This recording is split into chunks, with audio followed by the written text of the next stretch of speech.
Welcome to The Explainer. Today, we're decoding the blueprint behind two of the world's most powerful brands, Nike and Apple.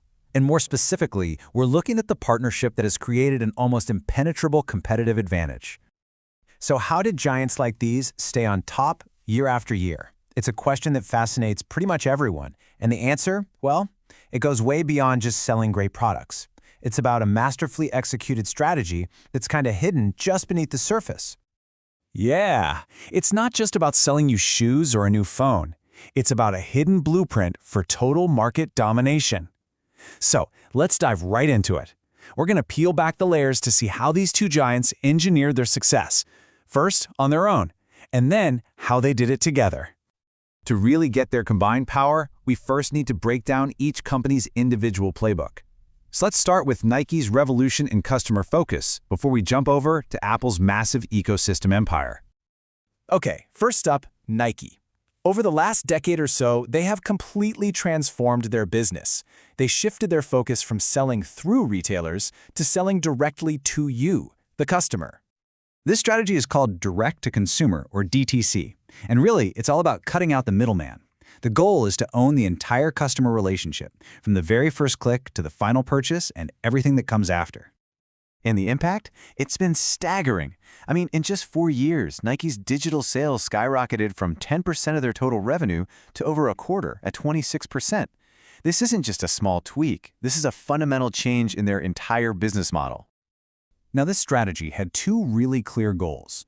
First, by selling directly, Nike obviously captures much higher profit margins. But maybe even more important, they get direct access to invaluable customer data. And they are absolute masters at using this data. You know their apps like SNKRS and Nike Training Club? They aren't just for shopping or workouts. Nope, they are super sophisticated data collection engines.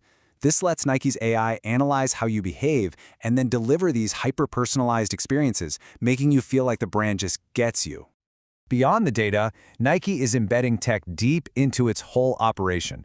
We're talking about AR tools that find your perfect shoe size, which slashes those costly returns, all the way to building a presence in the metaverse and even acquiring companies for the future of Web3. They are staying right on the cutting edge. Now, let's switch gears and look at Apple's playbook. If Nike is all about owning the customer relationship, Apple is about building an entire universe for that customer to live in. You see, Apple has perfected the art of what's called ecosystem lock-in. By designing hardware, software, and services that all integrate flawlessly, they've created this world that's incredibly easy to join, but almost painfully difficult to leave. And the result of that strategy? Get this, a staggering 90% of iPhone users stay loyal to the brand. That is a level of customer retention that most companies can only dream of.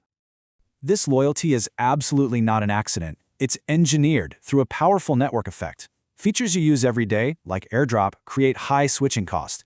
The more Apple products you own, the more valuable each one becomes, which explains why nearly 70% of iPhone users also own at least 3 other Apple devices. And this locked-in user base powers a huge, high-margin services business. We're talking over $85 billion in annual revenue. This division gives them a kind of financial stability that isn't totally dependent on the success of the next big hardware launch. So, we have Nike's data-driven community on one side and Apple's seamless technology universe on the other.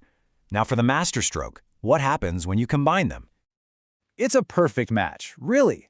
Nike brings that deep-rooted authenticity in athletics and a passionate global community.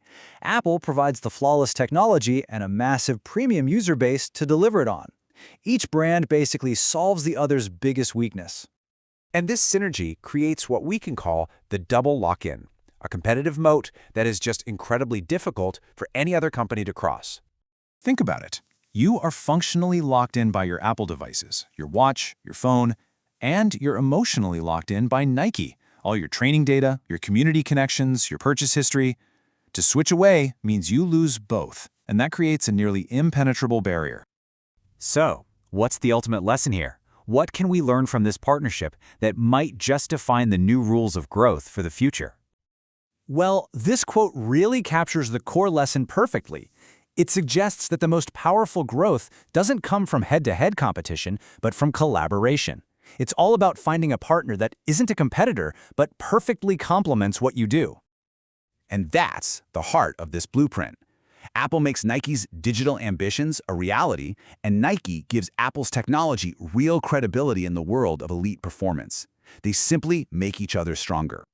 And this whole strategy leaves us with one final, very interesting question. If you look at today's market, what two companies do you think could team up next to create another unbeatable blueprint for brand mastery?